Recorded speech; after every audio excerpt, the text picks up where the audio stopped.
A paz do Senhor, meu nome é irmão Marcelo e eu resolvi pegar o óculos porque eu dei uma tropeçadinha na palavra.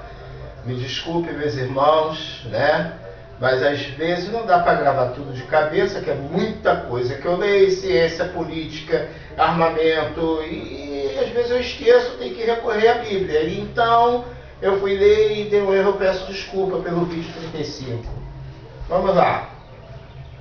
Vamos falar, meus irmãos, sobre o Espírito de Deus. Né? O urso aqui é o meu companheiro, né? Então ele disse para mim que vai continuar usando óculos. Bom, eu não quero irritar ele, né? E quando ele fica irritado, meu amigo, é um problema. Vamos lá. Romanos capítulo 8, versículo 14 ao 17. Espírito de Deus. Esse é o tema. Espírito de Deus. Porque todos os que são guiados pelo Espírito de Deus, esses são filhos de Deus. Vejam bem. Olha só o que a palavra está dizendo aqui. A palavra está dizendo aqui que todos que são guiados pelo Espírito de Deus. A Bíblia não está falando sobre doutrina da religião tal, da filosofia tal, da teologia tal, do grego, do aramaico, do chamaico, do casnaico, naraico, laraico, latinaico, nada disso. A Bíblia é simples para os simples de coração. A Bíblia é complicada para aqueles que querem enfeitar a palavra, que adoram, né, ver coisas difíceis, de terno, elaborante, falando muito bonito e ninguém entende nada. Por quê? Porque a palavra de Deus é simples. Então vamos dar continuidade. Versículo 15.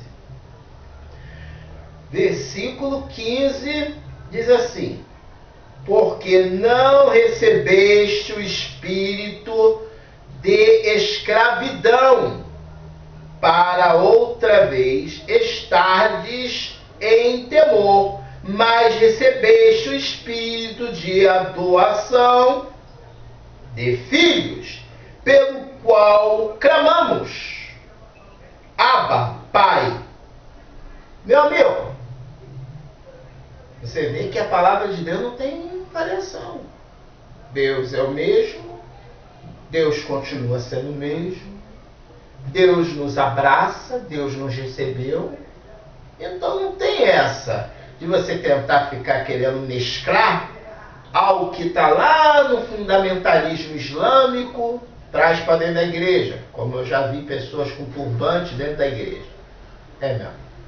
Turbante dentro da igreja. Isso é a coisa mais ridícula e estupenda, né? Que você vê. Outra também é aquele que pega, bota um roupão na cintura, começa a falar um monte de língua lá em aramaico e hebraico, ninguém entende nada, e fica usando um chapeuzinho igual judeu, e fica dizendo que você não pode pronunciar o nome de Jesus porque é o anticristo, que senão você vai para o inferno, que você tem que pronunciar, entendendo?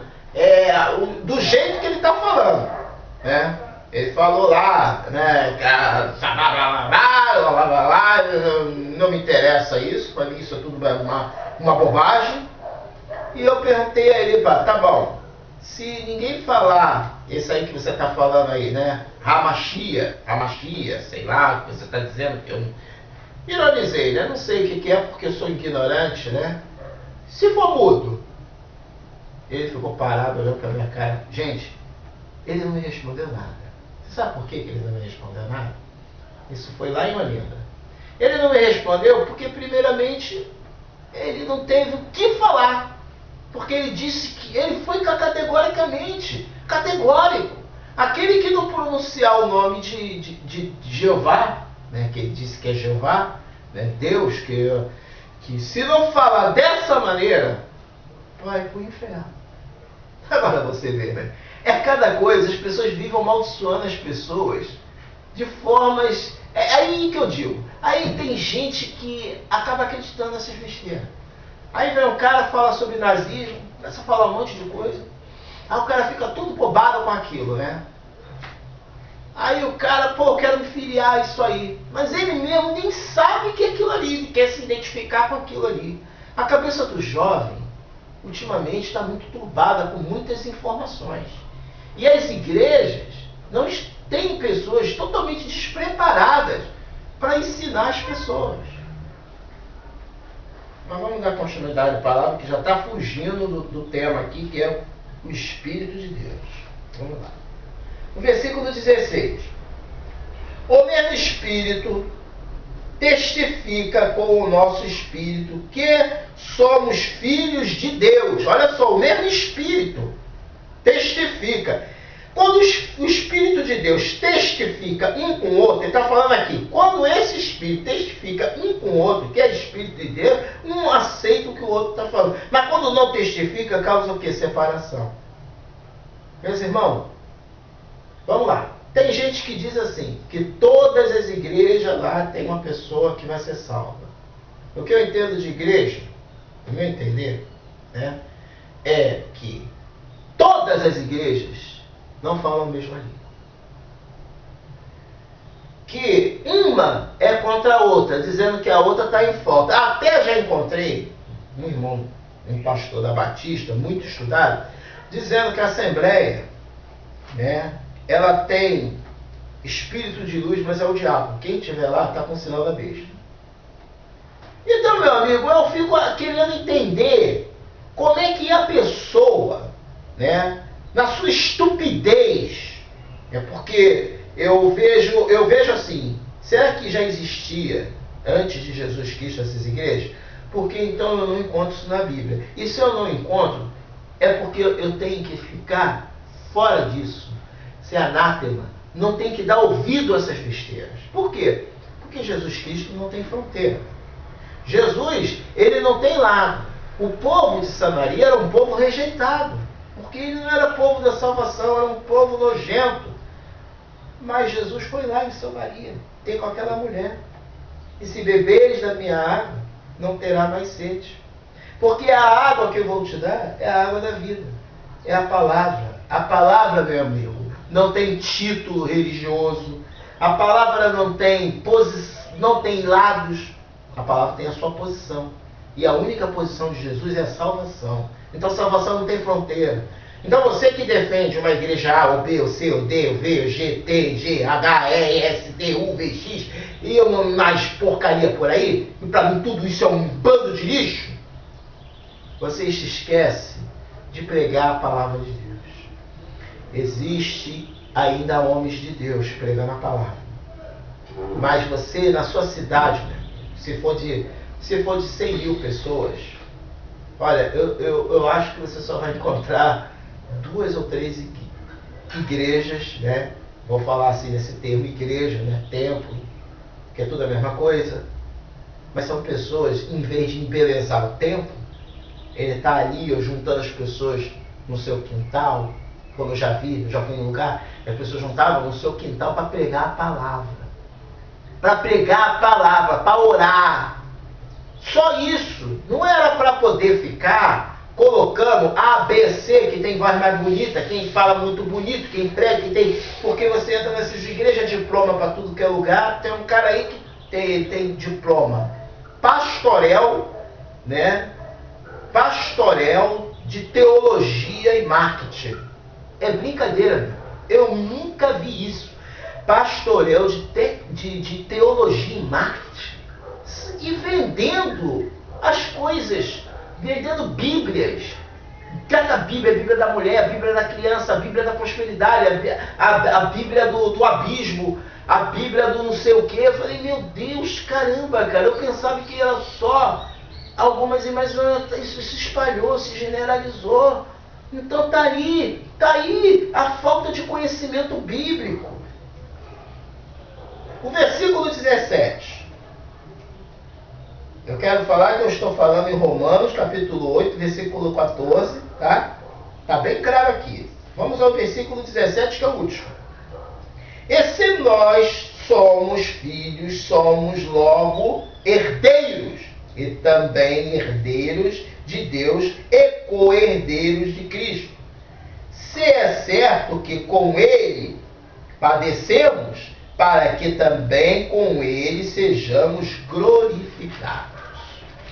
Meus amigos, o que é esse padecer?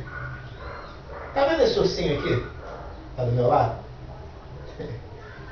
Ele é o que está aqui do meu lado. Sabe por que eu estou colocando? Estou colocando aqui de uma forma irônica, mas eu estou falando a verdade. Jesus, quando estava pregando sobre cura, milagre, multiplicação dos peixes, poxa, a multidão estava cercando ele. Quando Jesus começou a pregar sobre o reino de Deus, gente, vocês não imaginam o que aconteceu. Veio um tornado tão forte, um tornado espiritual, não material. Sumiu aquela multidão. Sabe por quê? Porque o povo está à procura de um Deus igual o povo de Israel, que procurava um Deus que iria libertar do cativeiro de Roma. Eu não quero falar de política romana. Eu estou apenas falando que eles procuravam um homem que iria libertar. Então Barrabás olhou Jesus e olhou e queria usar Jesus para isso. E Jesus disse o que para Barrabás? Que o reino de Deus não será feito debaixo de sangue, mas de amor. Porque Deus nos trouxe o quê? Para nós, estamos aqui pregando, eu não estou procurando visualizações negativas. Eu não estou procurando sucesso. Eu estou procurando almas que tenha ouvido, ouça o que o Espírito diz à igreja. Se você não tem, o problema é seu. Eu não estou nem aí com o que você está pensando. Eu só estou aqui procurando fazer a minha parte. Sabe por causa de quê? Porque a minha salvação não depende de mim. Depende de Deus. Depende somente de Jesus Cristo, que é exclusivamente dom de Deus. Porém, eu tenho que ser justo. Porque o justo, a oração dele, meu amigo, muita coisa muda. É isso que eu tenho passado aqui dentro de casa. É isso que eu tenho falado, apesar de todas as coisas que nós sabemos que aconteceu, que é doloroso, não é fácil, tá? Você ser humilhado, você ser caluniado, você passar por problemas. Eu, há pouco tempo, eu estava trabalhando na Versani, uma empresa de vigilante aqui no Rio de Janeiro, que tem em São Paulo, ótima empresa, tá, gente? Eu volto a falar, gosto muito de trabalhar de vigilância, gosto dessa profissão, tá? Então o que acontece? E ali mesmo, eu conheci muita gente. Gente, eu saí da empresa porque eu não estava bem de saúde. Me retirei da empresa. E eu não queria ficar levando atestado para a empresa, porque eu acho que a pessoa que é uma pessoa honesta, ela deve falar a verdade. Eu não sou golpista. E eu estava tomando um remédio, né, que era metilmorfina, e meu açúcar estava caindo. Eu tive progressimia na moto, fui para o Souza Guiar, foi diagnosticado, caí com a moto, tive um prejuízozinho na outra vez, foi retrovisor, troquei, tá tudo certo, não me machuquei, mas poderia ter morrido. Então, meus irmãos, Deus é que cuida da nossa vida, né? E então a gente tem que ter essa fé de continuar vivendo. Estou correndo atrás de novo, graças a Deus eu vou voltar a trabalhar, vou poder comprar uma câmera melhor para poder fazer outros vídeos. Mas, meu amigo, o meu objetivo não é ter uma grande aparência, mas a gente tem que procurar melhorar. E obrigado pelo um inscrito aí no Facebook, nos Pecadores, né, que me deu o teu vídeo não está muito legal, a imagem. Aí eu falei, poxa, cara, foi bom você ter falado isso, muito obrigado, porque ele está procurando ver o meu melhor, né? Porque as pessoas, infelizmente, às vezes não querem assistir o vídeo né, por certas coisinhas que acontecem, a gente tem que procurar melhorar um pouco mesmo. Então vamos lá. Vamos ao último versículo, que é o... Abrem suas Bíblias em 1 Timóteo, capítulo 1. 1 Timóteo, capítulo 1, o versículo 3, que diz assim: como te roguei, quando parti para Macedônia, que ficasse em Éfeso para advertirdes alguns que não ensine outra doutrina. Versículo 4. Nem se deem a fábulas ou genealogias intermináveis, que mais produzem questões do que edificação de Deus, que consiste na fé, ensino e fogo, assim o fogo agora. Vamos lá. Meus amados, Paulo estava preocupado muito com Timóteo. Timóteo era um jovem discípulo de Paulo, era pastor, e ele estava preocupado, porque já naquela época, né, que não é nenhuma novidade, sempre teve os aproveitadores, aqueles que ouvem a palavra de Deus, aprendem, mas depois, por omissão, querem enganar, vender tudo. Sabe essas coisinhas que a gente vê?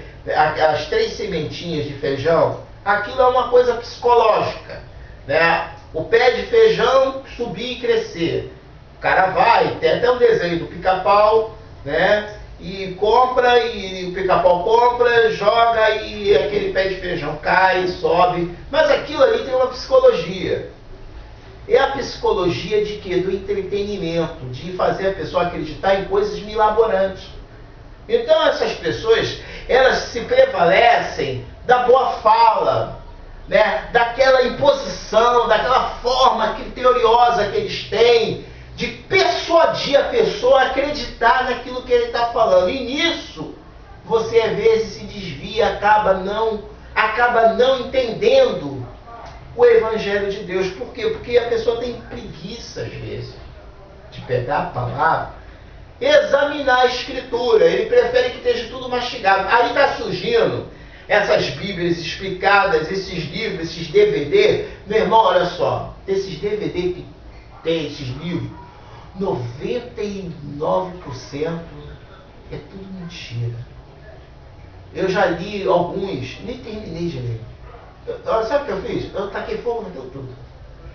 Até os livros de Sentinela, que tem algumas coisas que eu lia, depois me deu até preguiça. Eu falei, isso aqui é coisa bestial, eu joguei tudo fora. Então, meus amigos, querem aprender? Compre uma Bíblia de estudo. Faça um sacrifício. Senta em casa, destila o Novo Testamento, né? Vai com calma, vai lendo. Meu amigo, você não vai querer mais saber de estar nesses lugares. Quando você souber que você já foi escolhido, é abençoado, e aí você vai ver que os problemas que você passa são problemas da vida, porque todo mundo fica doente, todo mundo fica gripado, todo mundo tem acidente. Gente, olha só como é que eles enganam vocês. Você sabe como é que Pedro, ele foi morto? De cabeça para baixo. Paulo apedrejado, esquartejado. Estevão, a mesma coisa. Vocês acreditam mesmo nesses picaretas, nesses mentirosos, que falam de um Jesus usando uma mala 007, sentado num avião particular? Pelo que eu sei, Jesus veio em um jumento, não foi nem um cavalo, foi um jumento, um burro. E Jesus chegou ali. E ele era o quê? Ele é aquele que te abençoou. Muitas vezes você olha essas igrejas milaborantes, né? E ali, meu irmão, tem todo o envolvimento desse mundo. Porque a Constituição americana, eu vou falar uma coisa para vocês. O governo americano, tanto republicano como democrata, eles têm como liderança a igreja presbiteriana. Analise a igreja presbiteriana. Meu irmão, essas pessoas estão tudo fazendo pacto com o demônio. Mas a gente sabe que o demônio está derrotado, mas eles não estão nem aí. Então, muitas dessas igrejas, elas estão enganando as pessoas. Veja os homens que se dizem de Deus, como Obama, assistindo um vídeo de um suposto Osama Bin Laden sendo morto e não mostrado a ninguém, para não causar constrangimento. Até parece que o governo americano está ligando para isso. Até parece.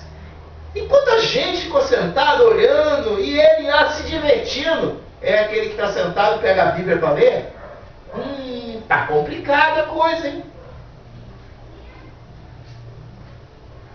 Vamos botar o óculos aqui. Eu quero ler mais um versículo. 2 Timóteo 4, versículo 18. E o Senhor me livrará de toda má obra e guarda-me-á para o seu reino celestial, a quem seja glorificado para todo sempre. Amém. Meus amigos, volto a falar. Eu, quando era espírita, né? O que acontece? Eu tenho essa Bíblia aqui. A Bíblia não é uma Bíblia de estudo não, mas eu tenho uma outra Bíblia de estudo ali, e mais lê a minha esposa do que eu, na verdade. Mas vamos lá, quando eu era espírita, eu era da Umbanda, e eu passei por sérios apuros na minha vida. Graças a Deus, eu estou aqui. Eu já fui cercado em Nilópolis, mais de 15 caras. Eu não sabia lutar nada, apanhei um bocadinho, não foi muito. Perdi um tênis top que minha mãe tinha comprado novinho para mim. Mas chegaram umas pessoas, não, pode parar agora. Pararam, mandaram embora. Ninguém vai tocar nele. Meus irmãos, não era para isso acontecer. Tá? Eu não sei quem são aquelas pessoas, mas foram usadas por Deus. Talvez fossem pessoas